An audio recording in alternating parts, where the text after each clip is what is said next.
एक बात ध्यान रखना, जितने बच्चे यहां बैठे हैं, चुनौती जो है, चैलेंज जो है, वो भगवान की सबसे सुंदर बच्ची है, वो सबसे सुंदर लड़का है। और भगवान अपनी संतान का हाथ किसी अच्छे आदमी के, अच्छी लड़की के हाथ में देते हैं। तो अगर चुनौती आ जाए लाइफ में, मैं एक बार अभी 4-5 साल पहले बॉम्बे के एक कार्यक्रम में था, तो हमारे हिंदुस्तान के एक बहुत बड़े उपन्यासकार हैं, बड़े पॉपुलर हैं, IITian है वो भी, नाम उनका क्या लेना, मैं और वो साथ में थे। तो उन्होंने माइक से कहा कि मैंने पूरी इंजीनियरिंग की, कुमार पर नहीं हुई। तो मैंने उनसे कहा, जो बात तेरे 4 साल में समझ में आई, वो मेरे 6 महीने में समझ में आ गई कि मेरे को इंजीनियर नहीं बनना, और तेरे को भी नहीं बनना था, तू भी कभी लेखक बना, मैं कभी बना। तो अगर कभी मन में ये आए कि यहां ये बात अटक गई, ये बात नहीं हुई, कोई भी लक्ष्य तुम्हारे जीवन से बड़ा नहीं है। सबसे बड़ी चीज तुम्हारी खुद की जिंदगी है, सबसे पहली चीज तुम्हारी जिंदगी।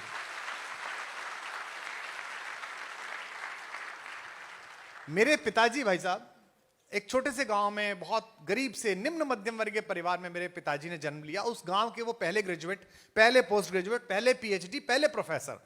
10वीं करके वहां बीज इंस्पेक्टर की नियुक्ति करने वाले लोग आए। एक बीज इंस्पेक्टर तुम तो जानते भी नहीं होगे, सीड इंस्पेक्टर होता है गांव में, वो सीड की क्वालिटी चेक करता है, लोअर डिवीजन क्लर्क से भी नीचे का काम होता है। वो सबसे मेधावी बच्चे थे। गांव से 4 बच्चे सेलेक्ट हुए, उनमें से 3 को नौकरी मिल गई और मेरे पिताजी को नहीं मिली। और मेरे पिताजी बड़े परेशान हुए कि बताइए 11वीं में ही कमाने लायक हो जाता। लेकिन फिर वो प्रोफेसर हुए। आज हमारा सबसे बड़ा भाई इंजीनियर है, एक वाइस चांसलर है, एक मैं हूं, सब लोग अपनी अपनी जगहों पर हैं। अगर उस अपॉर्चुनिटी के छूटने पर मेरे पिताजी ने जिंदगी की लड़ाई हार दी होती, तो आज ना हिंदुस्तान को कुमार विश्वास मिलता, ना हमें इस परिवार का सहयोग मिलता।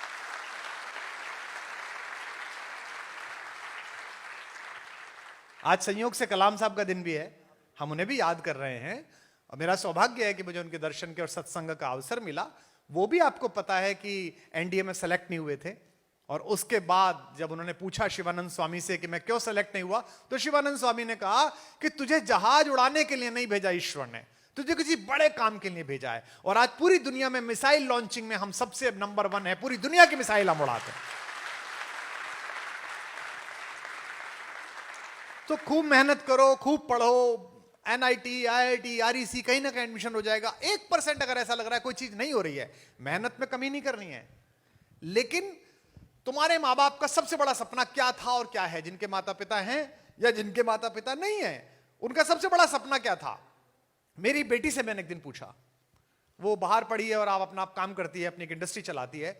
मुझे इतना अच्छा लगा उसका जवाब। मैंने उससे पूछा कि बेटा लाइफ में तू क्या करना चाहती है? सोचो इसका क्या जवाब हो सकता है। उसने मुझसे कहा, मैं खुश रहना चाहती हूं। कितनी सुंदर बात है। तुमसे कोई भी पूछे कि तुम क्या बनना चाहते हो, इंजीनियर बनना बाई प्रोडक्ट है। पहला प्रोडक्ट है अच्छा मनुष्य बनना, अच्छा समाज का व्यक्ति बनना। आप अच्छी बेटियां बने, अच्छे बेटे बने, अच्छे नागरिक बने। आज मुझे जब किताब दी लीजेंड ऑफ एलन, इसका क्या मतलब है? वो जब बच्चा आया होगा इस संस्थान में जिसका उस पर फोटो छपा है, वो तुम्हारे जैसे ही रहा होगा। तुम में से एक ऐसा बच्चा, ऐसी बेटी, ऐसा बच्चा रहा होगा। किसी का भी, इनमें से किसी को नहीं पता। आज मैं यहां घोषित कर रहा हूं, यहां मैं पढ़ रहा हूं, मुझे नहीं पता कि आज मैं 50, 51, 52 साल का हो गया, 25 साल बाद जब मेरा 75वां साल मना रहा होगा, तुम में से कोई देश का राष्ट्रपति होगा, कोई प्रधानमंत्री होगा, कोई दुनिया का सबसे बड़ा टेक्नोक्रेट होगा। ये अलग भट्टी में ढल के लोग नहीं आते, ये अलग खांचे में नहीं आते। इस देश को औद्योगिक घरानों के बेटे बेटियां नहीं चलाते, इस देश को तुम और हम चलाते हैं, जो मास्टरों के, क्लर्कों के, किसानों के बच्चे हैं। मेरा नहीं हुआ था IIT में, 117 रुपए का फॉर्म भरा था मैंने। कैलकुलस कमजोर थी और ऑर्गेनिक कमजोर थी, नहीं हुआ, कोई दिक्कत नहीं। मैंने 117 का फॉर्म भरा था। आज की रेट में मैं IIT से 117 करोड़ वसूल कर चुका हूं, पूरे देश के IIT से।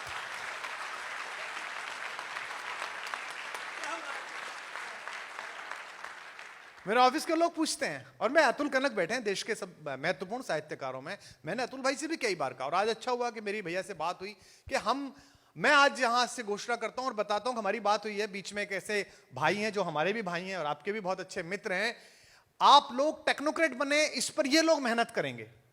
आप लोग मनुष्य बने, इस पर मैं मेहनत करूंगा एलिन के साथ मिलकर।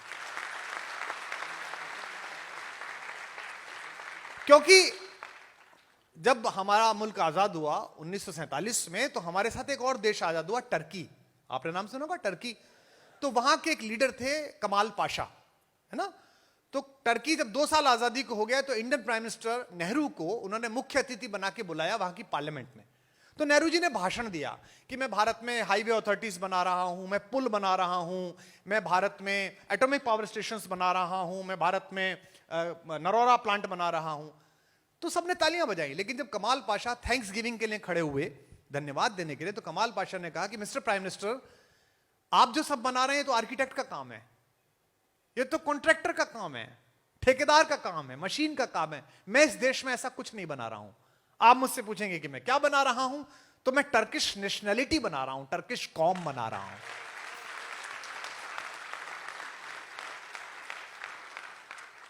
मैं जापान गया पहली बार 2007-8 में, तो मुझे बड़ा आश्चर्य हुआ कि पूरे देश में मॉल, यहां भी खुल गई हैं, अब तो कोटा में भी मॉल खुल गई हैं, तो पूरे देश में स्टेशन पर कहीं भी जो एक्सीलेटर्स हैं उनमें सभी लोग सीधे हाथ की तरफ खड़े हुए हैं, एक के पीछे एक। तो मैंने पूछा इसका कोई नियम है क्या? बोले नहीं, नियम नहीं है। ऐसे ही वहां की जो ट्रेन थी उनमें लोग लाइन लगाकर खड़े हुए थे, लेफ्ट हैंड की तरफ सीधे हाथ से लोग उतर रहे थे, जब आखिरी आदमी बाहर निकल जाता था तब हम घुसते थे। आपने देखी होंगी दिल्ली की ट्रेन, आपने देखी होंगी बॉम्बे की ट्रेन। हमने 75 इयर्स में नेशनैलिटी क्या बनाई है। और बच्चों, ये सरकारें नहीं बनाती। एक बात ध्यान रखना, सिकंदर और अरस्तु मर जाते हैं, सिकंदर और चंद्रगुप्त मर जाते हैं, लेकिन अरस्तु और चाणक्य कभी नहीं मरते, वो सदा जिंदा रहते हैं, वो सदा रहते हैं। तो ये सब अरस्तु हैं, ये सब चाणक्य है, इनका काम है तुम में से सिकंदर निकालना। इसलिए एलिन के जितने बच्चे यहां हैं, मैं जानता हूं कि आप सोशल मीडिया पर कम रहते हैं, और रहना भी कम चाहिए, इसका भी उपवास करना चाहिए, है ना। इंस्टा का, ट्विटर का, फेसबुक का उपवास करना चाहिए। आपके कैंपस में तो ये सब व्यवस्था है ही, लेकिन मैं इस परिवार का एक स्व अधिग्रहित सदस्य हूं। मैंने खुद को खुद ही सम्मिलित कर लिया है इन चारों भाइयों के साथ। तो मैं आपको यह कहता हूं कि जीवन में कभी भी अंधेरा घिरे, कभी भी ऐसा लगे, है ना, तो मेरा फेसबुक पे पेज है, मुझे मैसेज करना, मेरा ऑफिस मुझे मार्क करके देता है, नहीं तो खुद से बात करना। जो अपने से बाहर आया उसको सारा संसार मिला। ये सब छोटे लक्ष्य हैं, इन्हें तो कर ही लोगे। ये आईआईटी वाईआईटी बहुत छोटे लक्ष्य हैं बेटा, पूरा समर्पण कर दोगे, पूरी मेहनत कर दोगे तो कर ही लोगे। आइंस्टाइन तक का दिमाग 6% यूज हुआ, 94% तो यूज ही नहीं हुआ। तो अगर तुम थोड़ा सा लगाओगे, थोड़ी सी मेहनत करोगे, एकाग्र रहोगे लक्ष्य पे, तो काम कर ही दोगे। लेकिन बैकड्रॉप में जो बड़ा कैनवस है, आईआईटीएन बनना एक पेंटिंग है, लेकिन मनुष्य होना एक कैनवस है। Be a good human being. आपके होने से आपका परिवार, आपका इंस्टीट्यूट, आपका, अगर जिस बच्चे के साथ तुम रहते हो, जिस 2 लड़कियां जो एक रूम में रहती हैं, 4 बच्चियां जो एक रूम में रहती हैं, अगर बची हुई 3 बच्चियां, बचे हुए 2 लड़के जो लड़के रहते हैं, अगर वो तुम्हारे होने से खुश नहीं हैं, तो तुम्हारा आईआईटीएन होना भी बेकार है, तुम्हारी कोई सफलता अच्छी नहीं है। तुम्हारे होने से लोग खुश हों, तुम्हारे होने से, देखो बेटा, कोई भी चीज जब टूटती है तो उसमें से एनर्जी निकलती है। सर बताते हैं ना, यही बताया गया ना, हमको भी यही पढ़ा गया। जो तुम कर रहे हो मैंने सब करा है ना। ये तुमने तो, मैंने तो 11th में ही पूरा याद कर दिया था कि पूरी पीरियोडिक टेबल याद कर दो। Hydrogen, helium, lithium, beryllium, boron, carbon, nitrogen, oxygen, fluorine, N, MGL, KCI, SCR, BCR, MNFE, CONI, COZN, पूरी याद कर देते। मैंने कहा ये बड़ा तंग करेगी, इसे आगे से पीछे और ऊपर से नीचे याद कर लो। और पहला काम यही होता था कि वो पीछे की कॉपी पे खींच के बना देनी पूरी याद कर लेते थे। कोई भी चीज टूटती है तो उसमें एनर्जी निकलती है। कभी सपना टूट जाए, कभी दिल टूट जाए, कभी कोई अपना टूट जाए, तो समझ लेना ईश्वर ने तुम्हें एनर्जी का न्यूक्लियस बनाया है।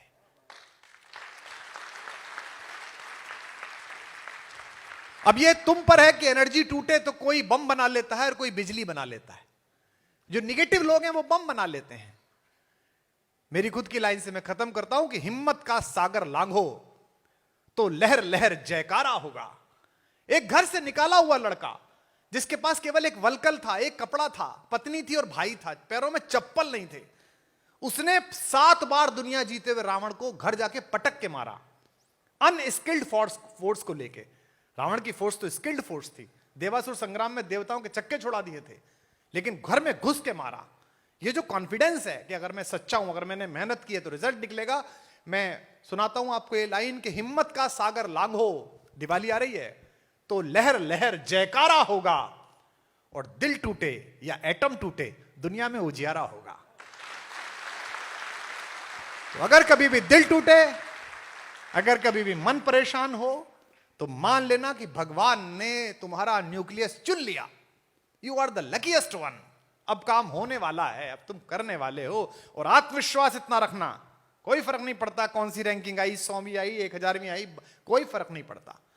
जब जटायु के घाव पूछ रहे थे राम, तो राम ने पूछा कि चाचा आप मेरे पिताजी के दोस्त रहे हो, मैं आपको स्वस्थ करा दूं, मतलब हॉस्पिटल ले चलूं।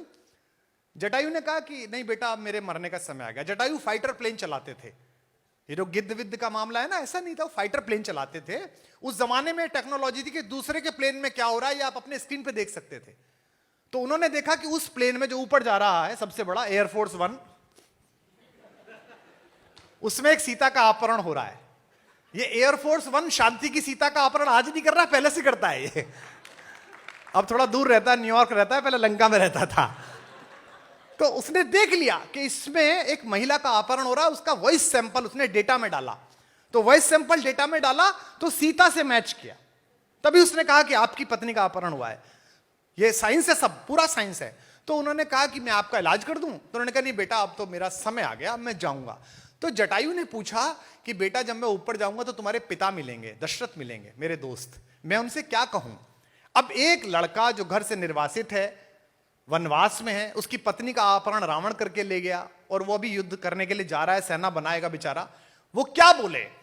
रामचरितमानस में बाबा तुलसीदास कहते हैं, इसे कॉन्फिडेंस कहते हैं, इसे राम बनना कहते हैं, ऐसे बनो।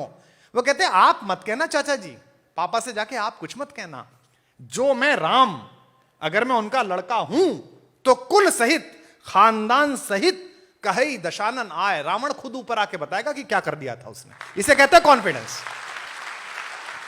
This is called confidence. आप मत बताना पापा को। तो कभी पापा फोन करें, मम्मी फोन करें, या परिवार का कोई फोन करे, सर पूछें, तो यही कहना कि सर चिंता मत करो, जिस दिन रिजल्ट निकलेगा उस दिन बता दूंगा क्या मेहनत कर रहा हूं, कैसा पढ़ रहा हूं, क्या काम कर रहा हूं, उस दिन पता चल जाएगा। और अगर बाय द वे कोई परीक्षा की कमन ना छूटे, तो जिंदगी की आखिरी परीक्षा थोड़ी है। जब भी कोई पूछे तो मेरा बता देना, मेरा नहीं हुआ, क्या फर्क पड़ा। जो कर रहे हैं, मैंने एक रास्ता चुना, आप अपना रास्ता चुनेंगे और आप बेहतर करेंगे। दुनिया परीक्षाओं के हथौड़ों से नहीं गढ़ी जाती, प्रतिभाओं की सोच से गढ़ी जाती है। क्या प्रतिभा कैसे। तो आज तो कार्यक्रम है, मेरा तो मन था कि मैं आप लोगों से मिलूं। विशेष रूप से एलन परिवार ने आपको अपना बच्चा, अपनी बेटी, अपना बेटा समझ के गले से लगाया है, और यही खूबसूरती है। व्यवसाय तो बहुत लोग करते हैं, पैसे तो बहुत लोग कमाते हैं, हर फूल वही माना जाता है जो आसमान में सुगंध और पृथ्वी में बीज छोड़ के चला जाए। सुगंध तो इनकी फैल ही रही है, और बीज आप लोग हो, जिससे बड़े वृक्ष बनेंगे। आपको मेरी बहुत बहुत शुभकामनाएं, बहुत बहुत आशीर्वाद। हमारी आशाओं को विश्वास के स्तर से आत्मविश्वास तक आपने अपनी वाणी से, और विशेषकर त्रेता के उस महानायक राम जी की जीवनी से एक उद्धृत करके बताया। हम हृदय से आभारी हैं कि आपने सबसे पहली बात तो एलन परिवार का अपने आप को सदस्य स्वघोषित किया, और मुझे ऐसा लगता है कि आज इन सबको अच्छी निद्रा आएगी जब आपकी बहती हुई धारा, जो प्राय सबके दिलों में गूंजती रहती है, हृदय में गूंजती रहती है, रोम रोम में। हाँ, अन्यथा आपने जो कहा है वो इतना अनमोल है, विद्यार्थी के लिए इससे बड़ी और की बात हो नहीं सकती जीवन में। लेकिन फिर भी मैं एक निवेदन कर रहा हूँ सबकी तरफ से कि ऐसी 2 लाइनें गाते हुए जिससे इनकी जीवन की धारा और आगे रोमांचित हो जाए। कि मिले हर जख्म को मुस्कान से सीना नहीं आया, अमरता चाहते थे पर जहर पीना नहीं आया। तुम्हारी और मेरी दास्तां में फर्क इतना है, मुझे मरना नहीं आया, तुम्हें जीना नहीं आया। बहुत शुक्रिया, बहुत धन्यवाद।